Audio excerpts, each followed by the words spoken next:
captain steering this ship is taking me in some weird direction. I wonder where we're headed.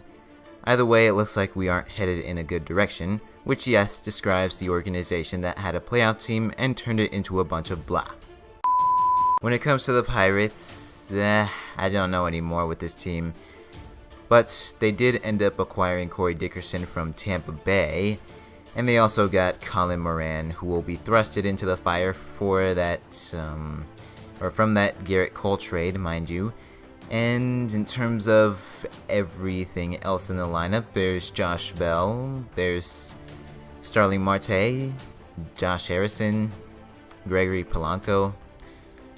Cervelli might be able to get on base, or he can get on base, but I mean, the Pirates, although their lineup isn't terrible, it's decent, but this team as a whole is just, I don't know. But in terms of their lineup, Corey Dickerson is a guy that I find to be a bit of an interesting fit in PNC Park, considering that he's a power hitter, a lefty power hitter, and left-handed bats don't fare as well as right-handed bats do, but they do better power-wise compared to right-handed bats in PNC Park, so I guess that should be to their benefit, but I don't know if that'll be enough. So I'm going to give this lineup a C+, since it's decent, as I mentioned before. And now when it comes to their depth, they do have a couple of guys platooning. Corey Dickerson is actually platooning with Sean Rodriguez, I would assume, and Colin Moran is platooning with David Freese. So in terms of the other guys, there's Elias Diaz and Adam Frazier, and then there's also Jung Ho Kang, who is on the restricted list, and I don't know if he'll be brought back into baseball, and even if he does, I don't think he'll be playing for the Pirates again. But in terms of their minor leagues, they have Jacob Stallings and Ryan Lavarnway at catcher. In the minors, they could be called up if there's an injury to Cervelli or to Diaz. And when it comes to Jose Ozuna, Max Moroff, Chris Bostic, those are some other guys in the infield, Eric Wood also. And then there's Kevin Kramer, who could be brought up this year, one of their top prospects, but who knows if he'll pan out with this organization. And then there's Kevin Newman, another prospect that could be brought up. And then there's Austin Meadows. Hopefully he doesn't get his career wasted, but it seems as if that will happen, and that is if he does pan out. So Austin Meadows could be brought up, one of the top prospects in this farm system. Brian Reynolds is not projected to be brought up until next year. But in terms of other guys, there's Bryce Brents and Jordan Luplow, other outfielders that could be called up should something happen to one of their current outfielders. And I mean, in terms of the depth, it's not terrible, not that good either.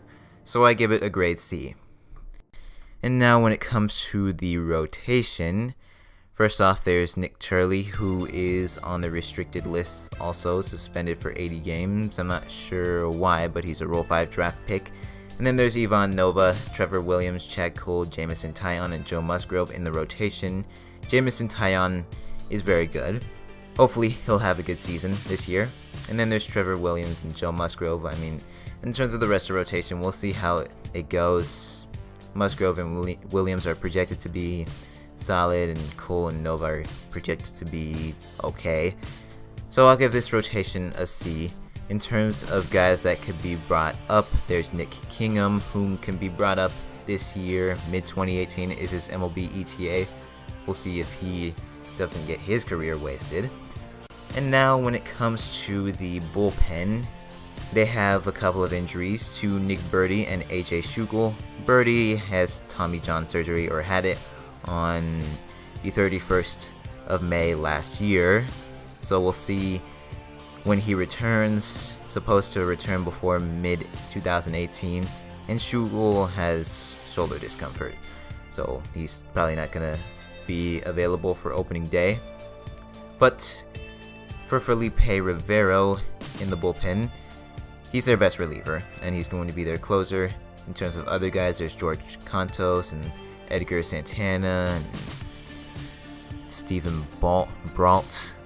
They have Jordan Milbrath, a Rule 5 draft pick, and Tyler Glass now at this point. He is just a failed top prospect, and Michael Feliz and Josh Smoker, or Michael Feliz, are both acquisitions of the Pirates this past offseason. Michael Feliz is from that Garrett Cole trade, and Josh Smoker, I'm not sure where he came from, but he came from the Mets, so we'll say that. But in terms of this bullpen, not much to say there. I'm giving it a D+. There's really only a couple of good relievers at best in this bullpen. Felipe Rivero is really good, whom they got from Washington in that Mark Melancon trade. So, I mean, there's that. Might have to sell him off, but we'll see what happens with him. And in terms of this roster, it's not great overall, and so it shouldn't spark into too much for the Pirates this season. There's no need for me to go on a long diatribe on why the Pirates are the worst organization, so I'll just say this. Until you find a new owner, or until Bob Nutting becomes woke by his actions with the organization that he manages, like Jed York did, you aren't going anywhere. I'm pretty sure Pirates fans already know this, but I'll just reiterate it for those who don't. But sadly, Josh Bell, Colin Moran, Austin Meadows, Nick Kingham, and any other players with potential, young players with potential that is, in this organization will be wasted by this organization by either not panning out or wasting their careers on a losing team and then being traded for dimes on the dollar when the Pirates are ready to rebuild again. In terms of the over-under, it is 75 and 87 from Fangraphs. My prediction is 70 and 92. Fourth in the NL Central. Let me know if you agree. Let me know why I'm unfairly criticizing this organization. If you have rationale, then I'll listen. If you don't, then I won't. I just won't take you seriously.